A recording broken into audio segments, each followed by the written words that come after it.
Hello. So, welcome back again, So, dito na naman tayo. So, i-continuous natin yung napag-usapan natin last time regarding sa kay Noe.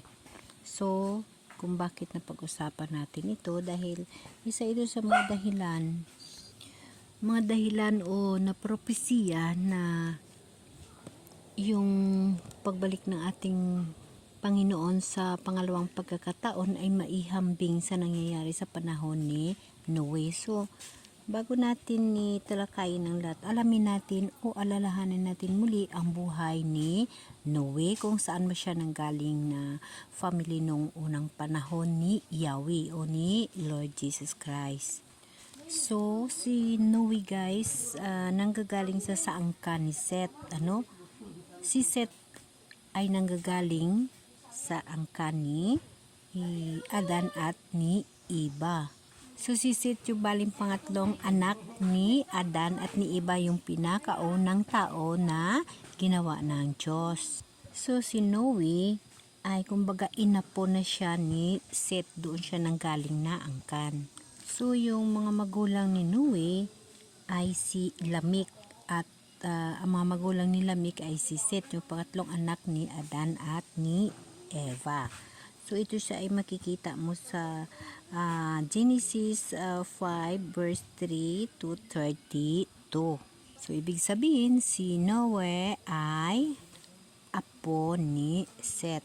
So si Noe ay isang matuwid na tao sa panahon ng kanyang buhay at nakaligtas siya sa malaking baha kasama ang kanyang pamilya at mga hayop. So ito siya yung gumawa ng arka, 'di ba? Ito siya makikita mo sa Genesis 6 verse 8 and 9. So sa mga propesiya noong panahon, si Lamik na ama ni Noah, ito pala yung kanyang buhay. Namatay siya ng makatandaan na rin, kasi noong panahon mga matanda ay mga tao na mamatay ng ang hahaba ng mga edad, kagaya niyan, pinanganak niya sa taon na 187,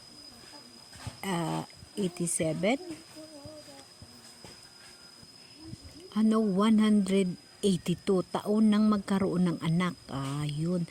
182, just imagine, napakahabang buhay. Sila may kinagkaanak ng 182 taon na ipinanganak niya at sinabi niya mula sa lupang ito na isinumpa ni Yahweh na ipinanganak ang lulunas sa lahat ng ating mga pagpapagal at pagpapasakit, kaya't Noe ang ipinangalan niya sa kanyang anak. So ito makikita niyo siya sa Genesis verse 28. So just imagine yung mga buhay ng mga tao nung panahon, 595 taon si Lamik, at saka marami pang kapatid si Noah. So nung panahon pala ni Yahweh, si Noe lang ang tao na kalugod-lugod sa mahal na Diyos. Ito siya ay makikita nyo sa Genesis 6 verse 7. Sa mga nilalang niya ay si Noe lamang ang naging kalugod-lugod sa kanya. So nung panahon, hindi naman lihim sa atin na ang buong pamilya, pati mga asawa, mga hayop kasama ni Noe doon sa arko. Kahit sa history ng mga bata pa tayo, yun din yung nagiging buhay, ngunit yun lahat ay mapabasa mo sa kasulatan, sa aklat ng kasulatan sa Genesis. So ibig sabihin, si Noah lang ang kalugod-lugod na tao sa mundo. So just imagine, noong unang panahon, pamilya lamang ni Noah ang nailigtas at ang piniling mga hayop na inutos ng Diyos sa kanya, buong katauhan ay nawala dahil sa anaw. So nababanggit natin si Noah dahil yung papel ni Noah noong panahon at ang panahon ngayon sa pangalawang pagkakataon ng pagbalik ng ating mahal na Diyos ay nasa propesiya pa rin. Nga kung paano bumalik sa pangalawang pagkakataon yung ating mahal na Diyos, dito nakalagay sa Matthew 24 verse 37-38 ang nakalagay, ang pagdating ng anak ng tao ay matutulad sa pagdating ng bata noong panahon si Noah. So noon ang mga tao ay nagsisikain, nagsisiinom, nag-aasawat hanggang sa araw ng pumasok na ang daong ni Noah. So ibig sabihin guys, kung palaliman natin yung pangalawang pagdating ng ating mahal na Diyos, nakalagay ang pagdating ng anak ng tao ay matutulad sa pagdating ng baha noong panahon ni Noah. So sa Mateo 24:25 yan, verse 37-28. So nakapropesiya pa rin na ang pagdating ng anak ng tao ay matutulad sa pagdating ng baha noong panahon ni Noe. Ang pinagkaiba lang dito guys, kasi noong panahon, di ba, naanaw tayo, na ubos yung lahat ng tao sa mundo dahil sa tubig, yung pamilya lang ni Noah yung naiiwan. Now, hindi na yun ang sinabi ni ng mahal na Diyos, hindi tayo mamamatay sa anaw, kasi hindi yan na yun uulitin. Kasi hanggat makikita natin yung rainbow, ang pangako niya ay hindi na magugunaw ang mundo sa pamaraan ni Noah. Ngunit yung mga sinyalis ng kanyang pamaraan sa pagdating, yung mga sakuna, kasi nakalagay yan yung mga sakuna, yun na naman yung sign.